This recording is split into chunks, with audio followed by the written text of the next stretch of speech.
posibilidad ng tagumpay o kabiguan, ng ligaya o lungkot. Kaya marapat lamang na tanggapin si Jesus bilang tagapagligtas at Panginoon. At matapos yun ay panariwain ang katapatan at paglapit sa Kanya bawat araw o day by day. Ang day by day ay naglalayong umalalay sa pang-araw-araw na pamumuhay. Narito po si Kuya Ed Lapis sa mensaheng pinamagatang Do Not Think.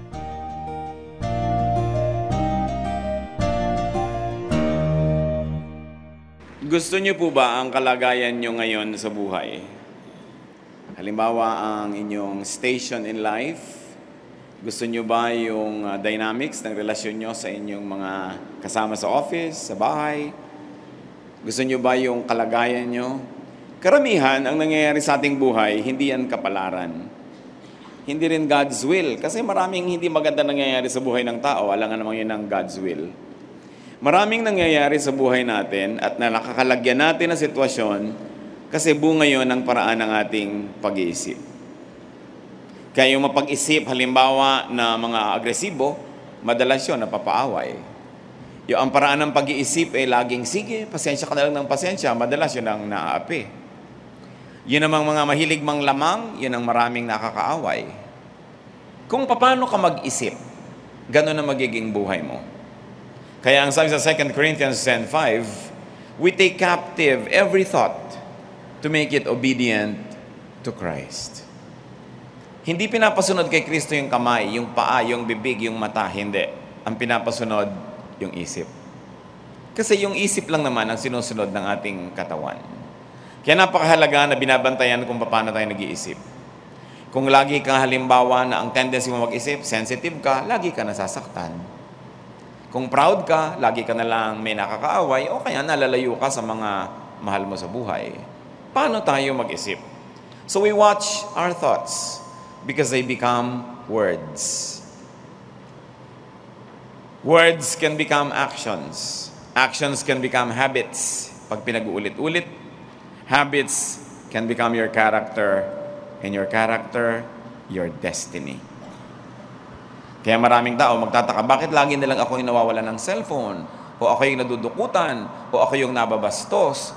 Kasi may paraan ka ng pag-iisip na bumubunga at nagbubunga sa aksyon. Na paulit-ulit na nagiging lifestyle mo na yon, character, therefore you attract all these energies. Whether the energies are positive or negative. Kaya ang atin ngayong pag-aaral, pinamagatan natin, do not think. Huwag mag-isip sa ganito at ganong paraan para mapabuti ang buhay. Salamat, Ama, dahil kayo'y Diyos na interesado sa pang-araw-araw naming buhay. Salamat sapagkat may maganda kayong balak. Pero kung hindi naman namin susundin yon at hindi namin didisiplinahin na aming pag-iisip, yung masama ang nangyayari sa amin. Turutan mo kami, Panginoon, na magbulay-bulay, mag-isip-isip. Siya sa atin kung paano kami mag-isip at mabantayan ang takbo ng aming isip. At nang sa ganon, mabantayan namin ang mga salita na sinasabi namin, kilos na ginagawa namin, mabantayan namin ang paghubog ng aming karakter na siyang halos ay nagdidikta ng mangyayari sa aming buhay. Patawarin niyo po kami sa mga kasalanan namin. Malaki man at maliit. Kinikilala namin ang pagkukulang namin sa iyo. Nawa, Panginoon, ang aming mga kasalanan na inyo pong linisin. Palitan niyo po ng kagalakan ang aming mga kalungkutan. Palitan niyo, Panginoon, ng sigla ang aming mga tamlay. At nawa, Panginoon, yung kasiyahan niyo maghari sa aming buhay. Yung kabanalan niyo maging totoo. Kayo ang maging tagapagsalita ngayon, O Diyos. Hinihiling namin ng isang simpleng mensahe na tunay naman na makakahamon sa amin na siya sa atin ang aming pag-iisip. Nang sa ganon, kung may mga kalagayan kaming napupuntahan na hindi namin gusto, makita namin kung anong connection ito sa paraan ng aming pag-iisip. Lead us, Father. Speak to us. Empower us to become like your Son, Jesus. And in His name, we pray. Do not think. Marami po dapat na hindi isipin ng tao, pero konti lang ang pag-uusapan natin ngayon. Unang-una, do not think that you can ignore God's calling, that you can ignore duty, and remain blessed. Maraming mga tao, akala nila wala silang purpose sa buhay, Kung sila man ay mapalad, meron man dumadating ng mga blessing pang kanila lang, tulad ni Esther. No ang kanyang buong lahi ay nalagay sa panganib sapagkat papatayin sila at siya ay reyna at meron siya pwedeng magawang impluensya sa hari, para ang una niyang plano manatiling tahimik na lang. Na siya ay Hudyo din at ang lahat ng Hudyo ipapatayin, pero hindi alam ng hari na Hudyo siya, pero nagpadala ng babala ang kanyang kamag-anak na si Mordecai. Esther 4:13-14. He sent back this answer, "Do not think that because you are in the king's house, you alone of all the Jews will escape. For if you remain silent at this time, relief and deliverance for the Jews will arise from another place, but you and your father's family will perish. And who knows but that you have come to royal position for such a time as this?" Sabi sa kanya ng kanyang kamag-anak, baka akala mo kung nakatira ka sa palasyo, may exempt ka. May pinirmahang batas, lahat ng Hudyo papatayin. Pag hindi ka tumulong na mabaligtad yan, dahil reyna ka naman, don't think na kung reyna ka, mapupwera ka dito. At kung hindi ka tutulong, merong tatayo na tutulong, may gagamitin ng Diyos. Anong malay mo kung naging reyna ka lang para exactly for this reason, tapos hindi mo pagagawin ang dapat mong gawin? Mga kapatid, nalalagay po tayo sa mga positions of privilege, positions of power and influence, na meron tayong pwedeng magawa. Pero kung mananatili tayong hindi gumagawa, sasarilinin lang natin yung sarap o ginhawa ng buhay at hindi natin gagawin yung marapat kahit pa nga mahirap, may gagawa pa rin nun. Ang Diyos ay tatawag, kukuha ng gagawa nun. Ayaw mong kumanta sa choir, may ibang kakanta. Ayaw mong tumugtog, may ibang tutugtog. Ayaw mong magturo, may ibang magtuturo. Ayaw mong tumulong, may ibang tutulong. Ang nangyari lang, ikaw yung napwera sa pagdaloy ng pagpapala. Sabi, mangyayari't mangyayari ang tama, mangyayari't mangyayari ang mabuti, tumulong ka man o hindi. Kaya tumulong ka na lang, kasali ka pa, kaysa sa hindi ka kasali. Sabi, nalagay ka lang sa mataas na lagay para sa ganitong pagkakataon, tapos palalampasin mo pa ang pagkakataon. Dumarating sa buhay natin, mga kapatid, kung minsan may magagawa tayong mabuti papalampasin mo pa.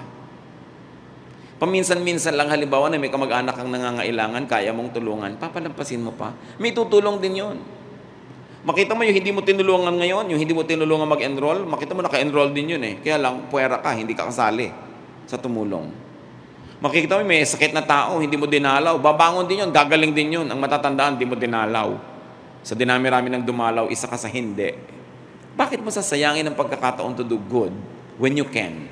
What can stop you? Kaya sabi, do not think na ang iyong mga tinatalangkilik ay para lang sa'yo, may dahilan yan. And if you are blessed, do not think that you are favored and blessed just for your own enjoyment. Ang talent mo hindi lang para sa'yo, ang mga kapangyarihan mo hindi lang para sa'yo. What we receive, we are duty bound to pass around, to recycle. Kaya pag huminga ka, kailangang mag-exhale ka rin Hindi mo pwedeng sarilinin yan, kailangang ipasa mo sa halaman. Yung oxygen na hininga mo, magiging carbon dioxide. Kailangan may ibang makinabang. 2 Corinthians 1:4, God comforts us in all our troubles so that we can comfort those in any trouble with the comfort we ourselves have received from God. Binibigyan ka ng tulong at ginhawa para sa lakas na natamo mo sa tulong na tinanggap mo, ikaw naman ang tumulong sa iba. Dumarating ang panahon, mahina ka, may darating na tao, tutulungan ka. Pag dumating yung pagkakataon na ikaw naman ang tutulong sa kanya, huwag mong papalampasin ang pagkakataon. Kasi huwag mong lilimutin na nandiyan ka lang ngayon, malakas ka, nabuhay ka pa, kasi may nagdugtong ng buhay mo Kung hindi ka didugtungan, nasan ka na? Kaya ngayon may tungkulin kang magdugtong din sa buhay ng iba, lalong-lalo dun sa naging instrumento para ka madugtungan. Sa may mga problema, tayo po ng mga lumalampas sa problema, meron na tayong obligasyon na maging matulungin sa mga nandun at kasalukuyang nasa panahon ng problema. Yung mga lumampas tayo sa hirap at pangangailangan, meron tayong obligasyon na tumulong sa mga nasa panahon ng pangangailangan. This is what we call the obligation to the troubled, the obligation to the suffering. Hindi yan optional. Ito'y tungkulin ng lahat ng taong kumikilala sa Diyos. In the same spirit, sabi sa Galatians 6:6, anyone who receives instruction in the Word must share all good things with his instructor. Meron tayong obligation to those who enrich us spiritually. Hindi lang yung thank you lang, hindi lang yung salamat. Meron tayong obligasyon sa nagpapayaman sa ating espiritu, sa nagpapatibay sa ating pananalig. Marami tayong obligasyon sa buhay. Yung mga employers, the wages you failed to pay the workmen who mowed your fields are crying out against you. The cries of the harvesters have reached the ears of the Lord Almighty. So there's such a thing as an obligation to those who work with us and for us. Kung kayo ay nangangalakal, namumuhunan, meron kayong mga empleyado, meron kayong obligasyon, hindi lang magpasweldo, but also to share the profit. In many creative ways, you can do this. You are here for a reason. Hindi ka aksidente, may dahilan. May dahilan kung bakit magandang kumanta, may dahilan kung bakit matalino ka sa numbers, may dahilan kung bakit perceptive ka mag-isip, magaling kang makiramdam, may dahilan kung bakit maganda ang itsura mo, may dahilan ng lahat ng bagay. Ephesians 2:10, for we are God's workmanship, created in Christ Jesus to do good works, which God prepared in advance for us to do. Nilikha tayo para gumawa ng mabuti. Pag hindi tayo gumagawa ng mabuti, lumulungkot tayo. Pag hindi tayo gumagawa ng tama, nawawala yung ating isip doon sa tamang takbo. Nawawalan tayo ng dahilan ng buhay, nawawalan tayo ng sigla. Alalahanin niyo mga kapatid, ang mga panahon ng inyong buhay na masayang-masaya kayo. Alalahanin niyo yung mga panahon na malungkot kayo. May malaking kinalaman doon ang paraan ng inyong pag-iisip. Bakit kayo nalagay sa lugar na masaya? Siguro, nung panahon na yun, ganito kayo mag-isip. At dahil ganito kayo mag-isip, ganito ang inyong mga salita, ganito ang inyong mga kilos, ganito ang interaction nyo sa inyong paligid. Pero yung mga panahon hindi ka masaya, meron kang dapat isipin. Bakit? Paano ba ako nag-iisip? Ba't ako nalagay sa ganitong lugar? Anong dapat kong isipin dito? Because you are part of the system and you must function. And when you do not function correctly, things go wrong. Not only with you, but with the entire system. Meron tayong pananagutan sa isa't isa. Hindi ka lang nabubuhay para sa sarili. Kung okay lang sa'yo, halimbawa, na ikaw ay matamlay, paano kung nagpapatamlay ka rin ng kapwa mo? May pananagutan ka. Dapat ginagawa mo kung ano yung dapat mong gawin. You are God's workmanship, created to do good works.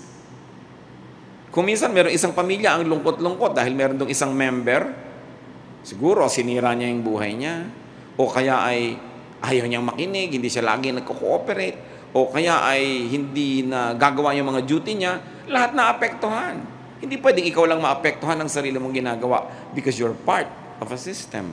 You are part of a church, you're part of a family, you're part of society. May assignment ang bawat isa na dapat gawin. At pag hindi niya ginagawa yon, hindi lang sa nagmamalfunction ang system, mananagot din siya. Because you will be measured and judged according to that purpose for which you were created and gifted. Nagawa ba o hindi? Ecclesiastes 12:14, for God will bring every deed into judgment, including every hidden thing, whether it is good or evil. Judgment doesn't have to come at the end of the world. Every day, we are being measured.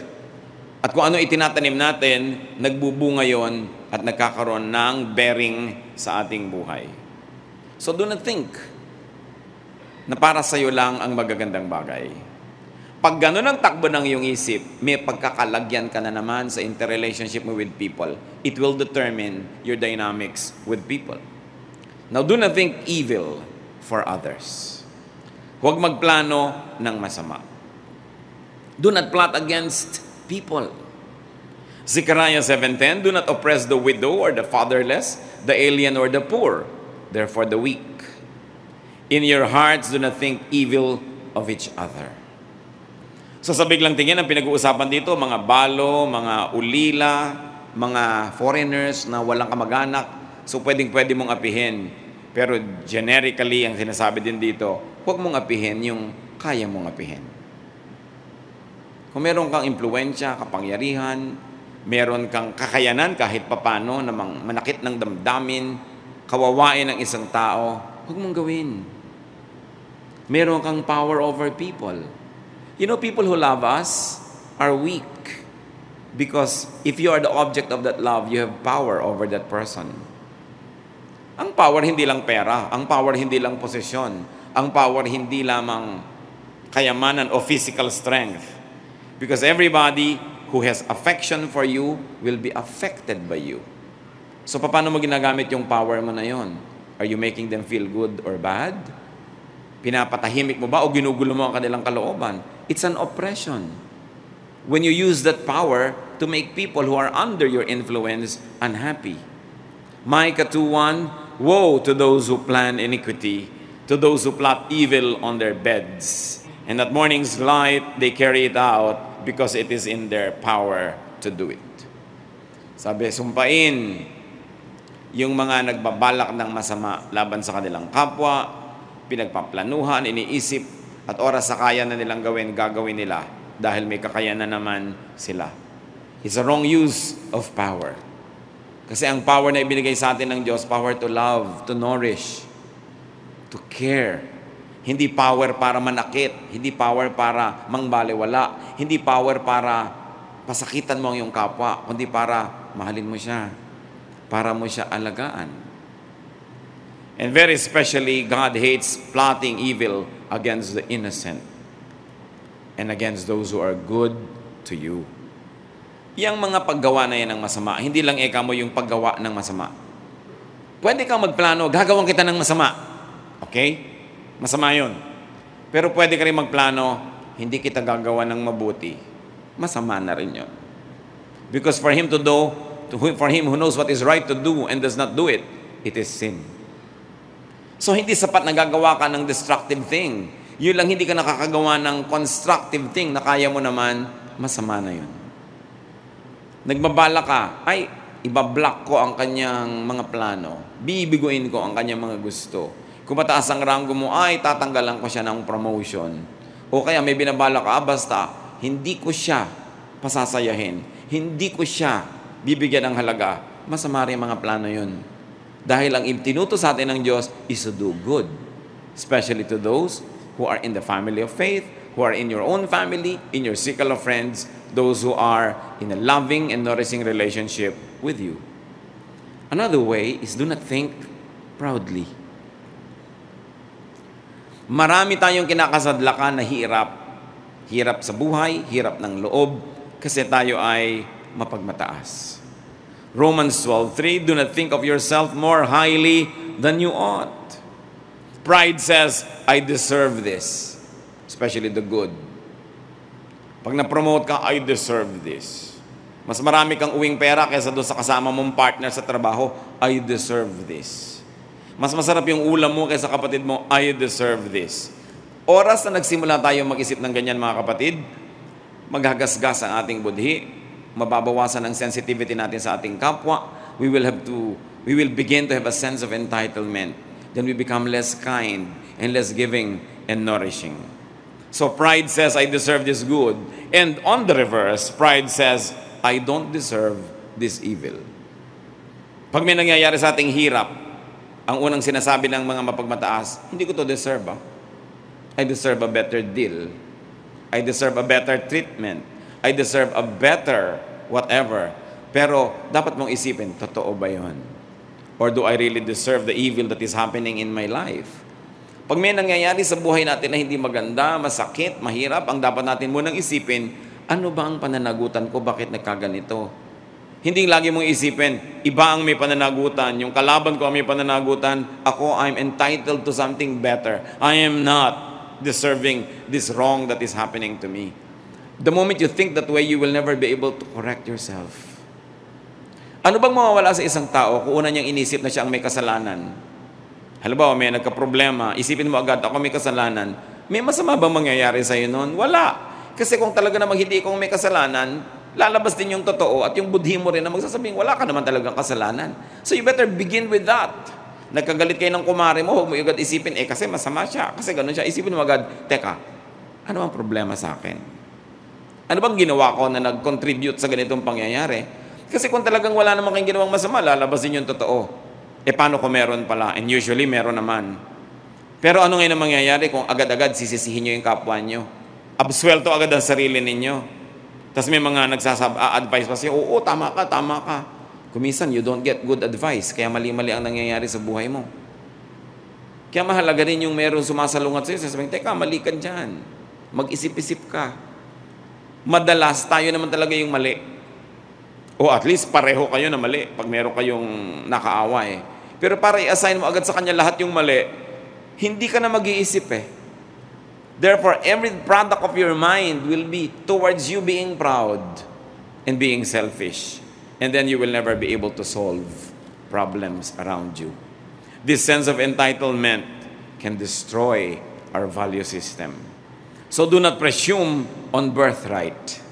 May mga tao, akala birthright nila, yung lahat ng privilege. Dapat lang mabigay sa akin yan. Dapat lang. Yung mga Israelites nga, kung sila Israelites, akala nila, ang dami na nila entitlement. Matthew 3:9, and do not think you can say to yourselves, we have Abraham as our father. I tell you that out of these stones, God can raise up children for Abraham. Sabi dito, huwag niyong isipin, kung kayong mga apo ni Abraham, privilege na kayo, ha? Kung hindi matutuwa sa inyong Diyos, pwede kayong kalimutan. At yung mga bato, pwede diyang gawin niya na sumasambat sa Kanya, sumusunod sa Kanya, kung hindi kayo ang susunod. Don't think that the world will not be able to survive without you. Kahit bato, pwedeng gawing worshipers ng Diyos kung yung mga tao ayaw mag-worship sa Kanya. Dapat iniisip natin yan, huwag tayong masyadong maging palalo, mayabang, at iniisip natin sobrang ating value. Very importantly, especially if you enjoy some things, deserve.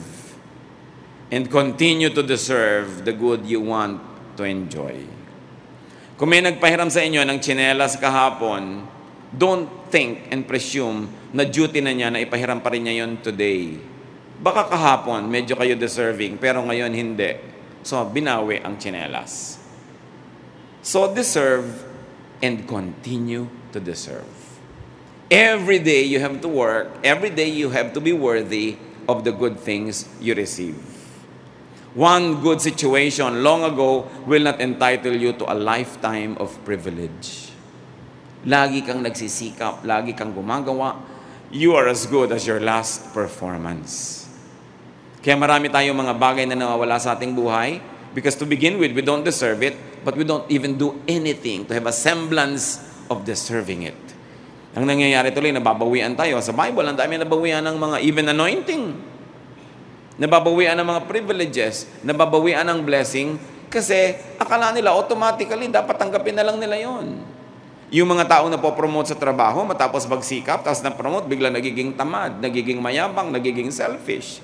Yung mga nabibigyan ng mga trust ng kumpanya, may trust ka na humawak ng pondo, may trust sa'yo na magdesisyon, biglang inaabuso yon. Ipapasok na lang lahat, kaibigan at kamag-anak, lahat ng mga gastos, pati sa pamilya niya, i-charge sa kumpanya, nag-a-abuse. So darating ang araw, ano mangyayari? Marirealize ng kumpanya yun, babawian ka ng mga blessing. You have to continue to deserve. Habang ang tao ay may buhay, nagtatrabaho. Hindi ko mo, ikaw ay may ginawa kahapon at nasweldohan ka kahapon, absent ka ngayon, nag-expect ka pa rin ng sweldo. You have to work for your daily bread. The way we think can actually strip us of many beautiful things that we already have. At kung natanggap na natin ang magagandang bagay mula sa Diyos, ibig sabihin, hindi ka pinagkakaitan. Pag ngayon binawian ka, dapat ka mag-isip, anong ginawa mong mali at nabawian ka? Kasi alam nga namang masama yung nagbawi. Kung masama yun, ba't ka bibigyan in the first place? Dapat tayo nag-iisip. Kasi maraming nawawala sa ating buhay. Pati yung mga sweethearts. Minsan, hirap na hirap kang ligawan tong isang to. Ngayon, naging kayo na. Nineneglect mo na lang. Baliwala na sa'yo. Lalo nang naging asawa mo na, hinayaan mo na lang na ganun. You must continue to deserve your spouse. You must continue to deserve your friends. You must continue to deserve even your family. Hindi pwede na automatic na lang, expect mo lahat mangyayari mabuti. Do not sit on your laurels. Do not sit on past achievements. Do not sit on past goodwill. Kasi baka ubos na, baka gasgas na. Kahit telepono, tina-charge. Kahit mga gulong na nagagasgas, pinapalitan. Kailangan maintenance work. And in the relationship of people, you have to be good at maintenance. Because every day there's tremendous wear and tear. Mas malapit kayo, mag-asawa kayo, magkapatid kayo, mas malapit kayo sa physically na space that you share, mas maraming opportunities for conflict.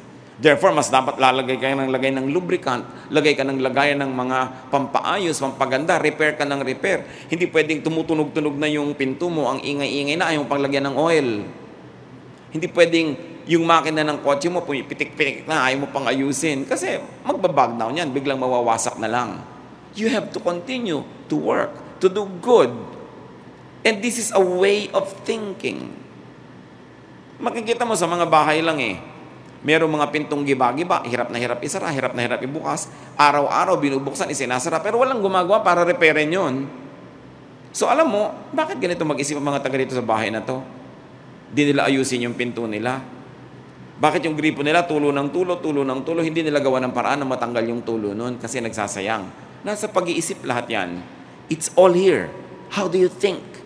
Because what you think of, how you think, will determine your lifestyle.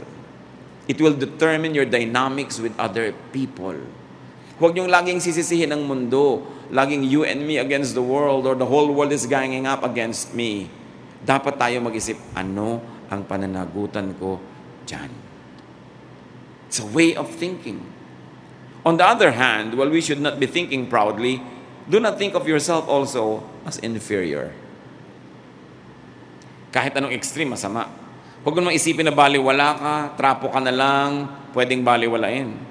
2 Corinthians 11:5, sabi ni Paul, "But I do not think I am in the least inferior to those super apostles." Alam niyo si Paul, hindi naman siya kasama ng mga original apostles. Kaya later on, nagkakaroon ng mga questions of authority. Anong karapatan niya na magturo? Anong karapatan niya na gawin ang mga ginagawa niya? Sabi niya, hindi naman ako inferior doon sa mga super apostles na yan na nauna na. At inisa-isa naman niya ang kanyang mga katangian at pinatunayan naman niya sa kanyang performance na hindi nga siya inferior. We are not to think of ourselves as inferior, though we are not to think of ourselves as superior. Psalm 139:14, "For I am fearfully and wonderfully made." Nilikha tayo ng Diyos na may maganda siyang layunin at magandang intensyon, kaya dapat din nating isipin yon, hindi tayo baliwala. 1 Corinthians 12:27, "Now you are the body of Christ, and each one of you is a part of it." Therefore, important. But natin ito pinag-uusapan. Because if you think of yourself as inferior, your entire lifestyle will be determined by that way of thinking. You will not achieve great things. Hindi ka na sasalungat kahit inaapi ka na lang, binabaliwala ka. Pagka hindi ka nakakagawa ng dapat mong gawin, nananahimik ka na lang, you will not be able to achieve.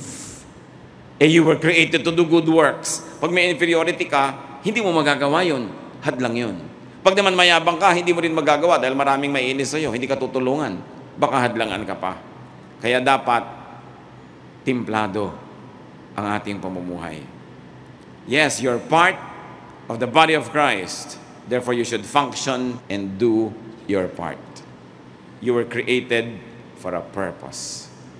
Then do not think about self-gratification to the extreme.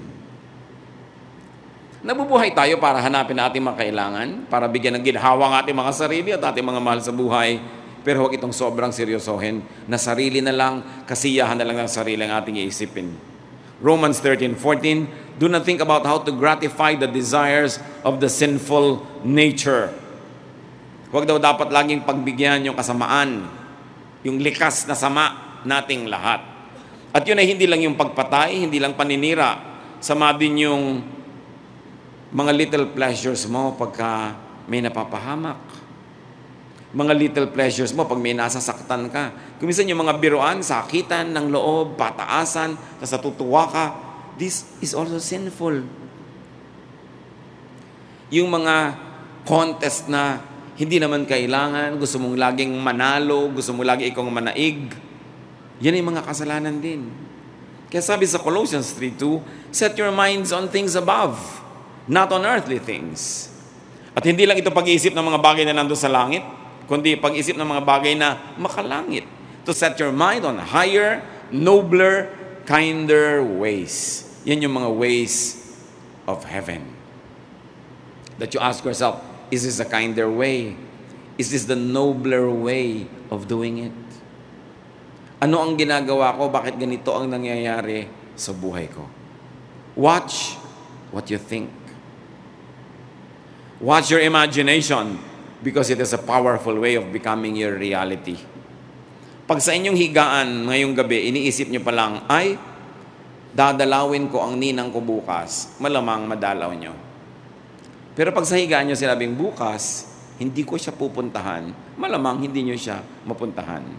Kasi ang lahat nangyayari sa isip. Pag sinabi ng isip mong, ay ako magpapakumbaba, pagkakausap ko ang lola ko, pag biglang kaharap mo na siya, magiging mapagpakumbaba ka kasi inisip mo na eh. Pero pag inisip mo, ay pag nakita ko yung dating classmate ko, isnabing ko siya. Yun ang mangyayari kasi inisip mo na. Ano ang pinag-iisip natin, mga kapatid? Kayong mga nagtatrabaho sa mga opisina, anong iniisip niyong behavior? Mangyayari yun. Paano tayo nag-iisip ng pakikitungo natin sa kasambahay? Mangyayari yun. Makapangyarihan ng isip ng tao. Kasi yan ang bahagi ng ating katawan na pinakamalapit sa Diyos, sa isip. Kaya sa isip natin siya naiintindihan, sa isip natin siya nag-a-appeal. Kaya sabi, be transformed by the renewing of your mind. Pag nagpalit ka ng paraan ng pag-iisip, magpapalit ang iyong lifestyle. Pag nagpalit ang lifestyle mo, mapapalitan yung buong nangyayari sa iyong paligid. It's all in the mind. So how do you think? Aming Diyos, salamat ko ang paraan namin pag-iisip ay maganda, kaibig-ibig, nakakatuwa sa iyong tingin at sa tingin ng aming kapwa.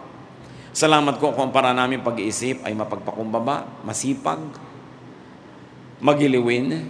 Pero Panginoon, siyasatin niyo po kami sa mga kalagayan ng buhay namin na hindi ka nais-nais, sa mga kinakasadlakan namin, kinakauwian ng mga ginagawa namin, ipakita mo ang koneksyon ng paraan ng aming pag-iisip. At huwag namin laging ipagpilitan yung paraan ng pag-iisip namin dahil hindi lang kami ang tao sa mundo. We have to live with people in our homes. We have to live with people in our offices and schools and communities. So Lord, kung paano namin pinapahalagahan ang pag-iisip namin, ituro mo sa amin igalang din ang paraan ng pag-iisip ng aming kapwa. At sa iyong tulong, sa iyong kapangyarihan, makahanap kami, Lord, ng magandang common ground on which all these ways of thinking might find harmony. Ituro mo sa amin, Panginoon, ang aming mga pagkukulang. At kung kami ngayon, Panginoon, sa iyong harapan ay may mga problema sa buhay, problema sa pakikipagkapwa, problema sa pagtatrabaho, na ang pinagmumulan ay paraan ng pag-iisip, ibunyag mo sa amin ngayon. Kung lagi kami nabibigo, lagi kami napapaaway, lagi na lang kami, Panginoon, na hindi nagtatagumpay, lagi kaming napagsasamantalahan, ano man yun na nagiging pattern sa buhay namin, ipakita mo, Panginoon, yung responsibility ng paraan ng pag-iisip namin. Magbulay-bulay tayo sandali, mga kapatid. Hingan nyo ang Panginoon ng very practical application ng mga katotohanan ito para kung mabuti ang ating kalagayan sa buhay, mas bumuti pa. At lalong-lalo kung hindi mabuti, para ito'y mapabuti. Turuan mo kami, Panginoon, na sa pag-iisip pa lang, maging mapagbantay na. At nasa ganon, ang aming pananalita, pagkilos, aming value system, ang aming character, ay maging kaayon sa iyong kalooban. Mag-isip-isip tayo at pagpalain tayo ng Panginoon.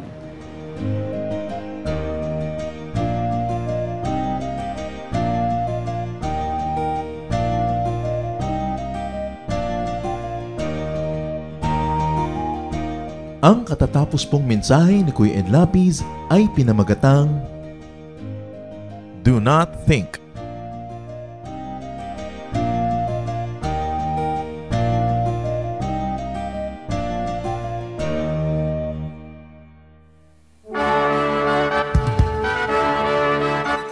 Halina't sama-samang sumamba at magdiwang sa Day by Day Jesus Celebration kasama si Kuya Ed Lapiz.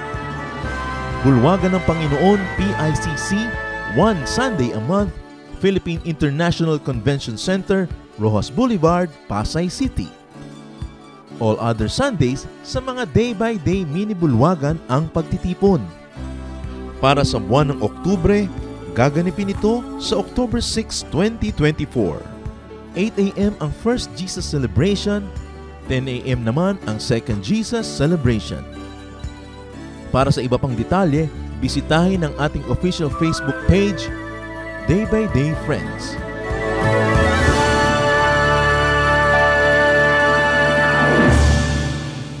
Napakarami pong kayamanan ng ating bayan at kuminsan hindi naman karapat-dapat na magkaroon tayo ng napakaliit na pagtingin sa ating sarili. Nangyayari lang yon kung hindi natin kilala ang ating nakaraan, hindi natin kilala ang mga kayamanan ng ating bayan na nagpapaganda sa atin pong lahi. Kaya naman dapat nating kilalanin ang nakaraan, ang kasaysayan, at ang mayayamang mga pamana sa atin ng ating mga ninuno. Ang mga hiyas po ng ating lahi, ang mga kayamanan ng ating bayan ay binubuo ng maraming bagay. At isa na rito ang musika. Ang musika ay salita daw ng kaluluwa. Ang musika ay napakabisang paraan upang ipahayag ang ating damdamin, ang ating mga pangarap at ang ating mga pagpapahalaga. Sa Pilipinas po, ang musika ay paraan ng pagpapahayag ng mga espiritual na bagay. Ang mga Pilipino kapag gumagawa ng musika kadalasan ay upang sumamba. Kaya tayong mga Pilipinong Kristiyano ay dapat lamang na mag-aral ng mga tugtog ng ating bayan at gamitin naman natin ito sa pagsamba sa Panginoong Hesus. Dapat nang bawiin ang musika ng Pilipinas mula sa kung ano-anong mga paggamit na hindi ayon sa kalooban ng Panginoon. At ito naman ay dapat ialay sa paanan ni Jesus upang lalong makadagdag sa marami, makulay at magagandang paraan ng pagpapahayag natin ng ating pananampalataya. Ang musika ng bayan, hiyas ng lahi, hiyas ng bayan. Narito at ating pakinggan ang mambayo, mga tunog ng pagbabayo ng palay na may kasamang mga awit mula sa mga kalinga.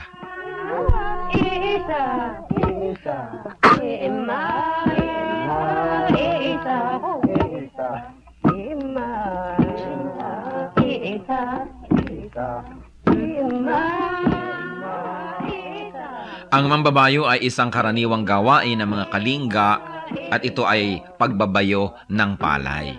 Gayunpaman, ito isinasagawa sa sari-saring estilo at pamamaraan ayon sa idinaraos na okasyon. Halimbawa ay kasal o kaya ay may mga kinalaman na seremonya sa mga patay o mga libing. Ang mambayo ay sinasaliwan ng awit tulad ng naririnig natin.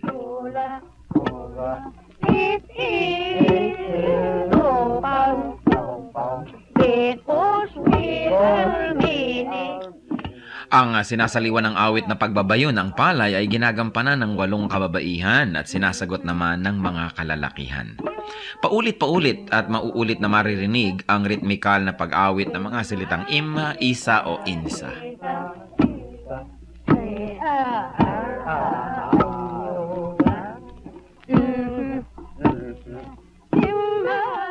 Kasabay nito ang kanilang pagbabayo. Anong ibig sabihin ng ganitong uri ng pagbabayo?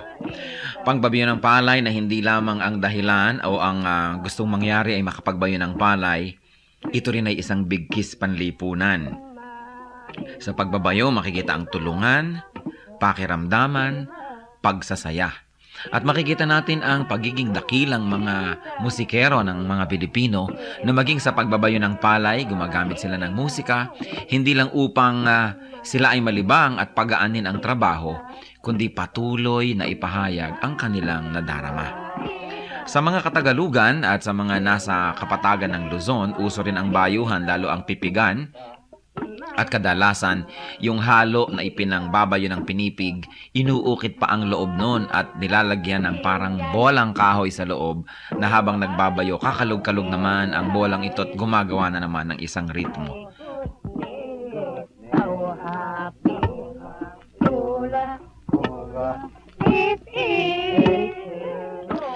Yan po ang mambayo, ang pagbabayo ng palay na may saliw ng mga awitan ng mga kalinga. Ano po ang maaari nating matutunan sa kayamanang ito ng ating lahi? Na ang bawat gawain natin ay maaaring saliwan ng musika. Lalong-lalo naman ang pagsamba natin sa Panginoon, ang ating mga paglilingkod, na sa paglalagay natin at paglalapat ng musika, hindi lang gumagaan ang ating trabaho, kundi na ipapahayag din natin ang ating damdamin. Musika ng bayan, kayamanan ng ating lahi, hiyas na dapat makilala at ingatan.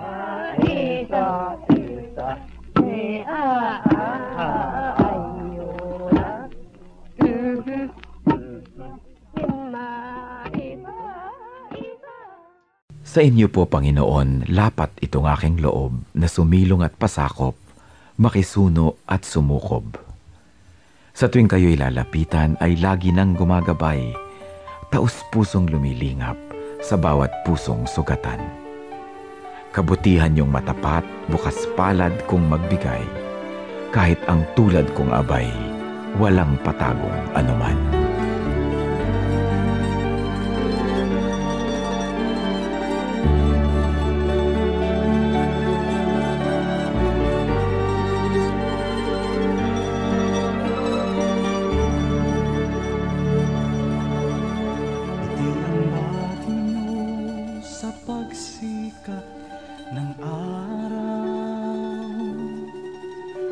Sa karilagan ng takip siling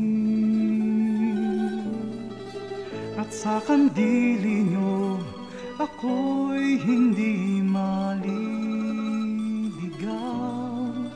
Datnan man ang unos sa lalim ng dilim. Kung sisikapin kong bilangin ang mga bituin, isa-isahin ko man bato sa buhangin. Walang makahihigit sa lawak ng iyong pagtingin, sa kalinga niyo pagmamahal sa akin. Alleluia, Alleluia, Alleluia, Alleluia, Alleluia, Alleluia, Alleluia, Alleluia.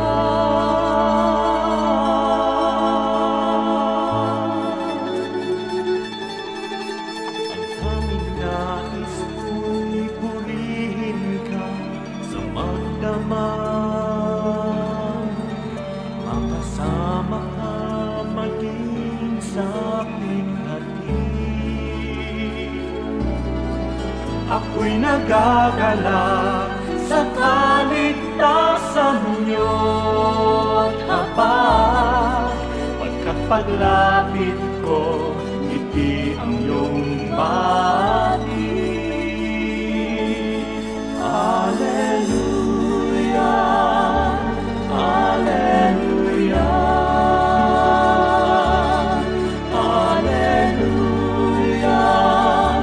Alleluia, Alleluia, Alleluia, Alleluia, Alleluia.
Bakit halos lahat ng bahay may malalaking kutsara at tinidor na dekorasyon? Dapat din natin isipin na pati ang concept ng kutsara, sinauna yan, hindi yan foreign. Ang mga Ifugao may kani-kanyang kutsara, kanya-kanyang gawa, pagandahan, at yan ay dala-dala nila kahit sa sila magpunta, at tuwing kakain, ilalabas nila ang kutsara nila. Yan ang kinopya ng mga malalaking kutsara na nausong nang galing sa Baguio, na ngayon nakarating sa halos lahat ng bahay na may mga members na nagpunta sa Baguio.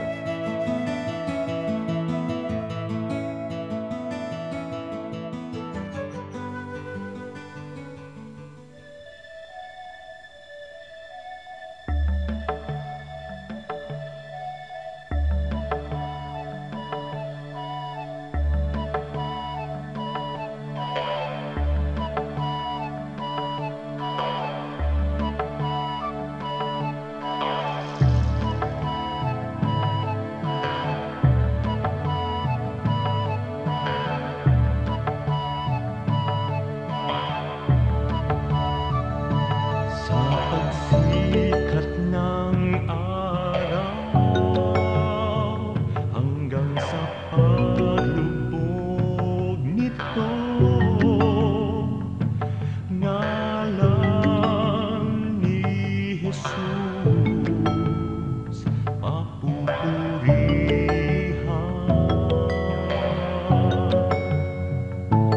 Sa pagsikat ng araw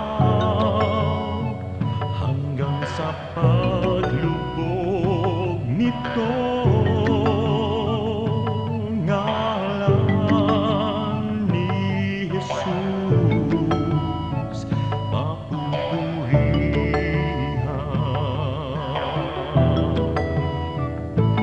Sambahin ka, O Diyos. Daikon ka, Jesus. Daydayawan ka, O Apo Diyos, sa lahat ng panahon. Sambahin ka, O Diyos. Kaluhuran ka, Jesus. Sa lahat ng dako, papupurihan ka.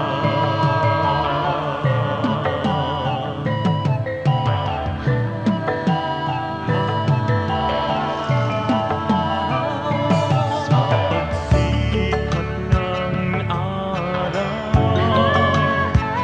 hanggang sa paglubog nito, ngalan ni Jesus papupurihan. Sa pagsikat ng araw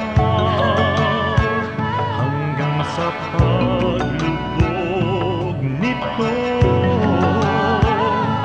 ngalan ni Jesus papupurihan.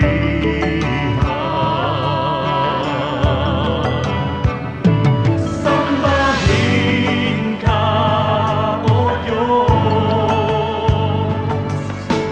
Daikon ka, Jesus. Daydayawan ka, O Apo Diyos, sa lahat ng panahon. Sambahin ka, O Diyos. Kaluhuran ka, Jesus. Sa lahat ng dako, papupurihan ka.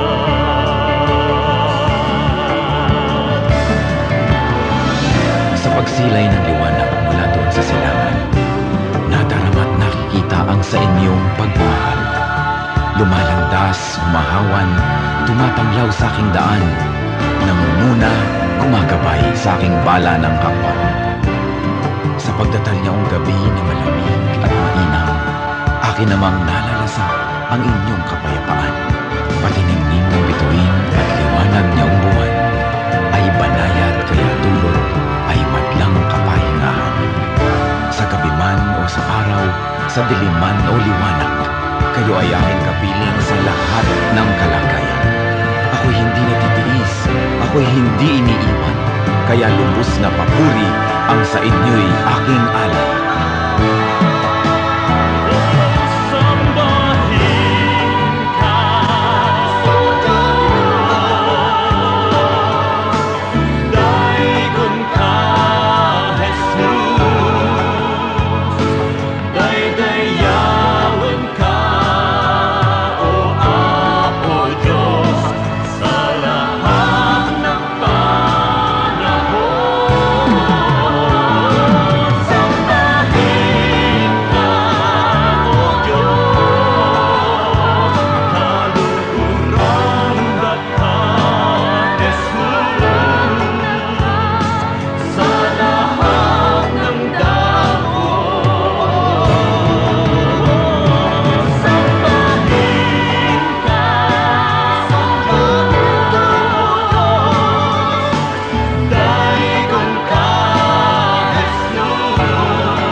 Oras na po para pansamantalang magpaalam ang programang Day by Day. Tayo po'y magsama-sama tuwing ika-6 hanggang ika-7 ng umaga, araw-araw. Magandang umaga po at mabuhay ang Panginoong Hesus!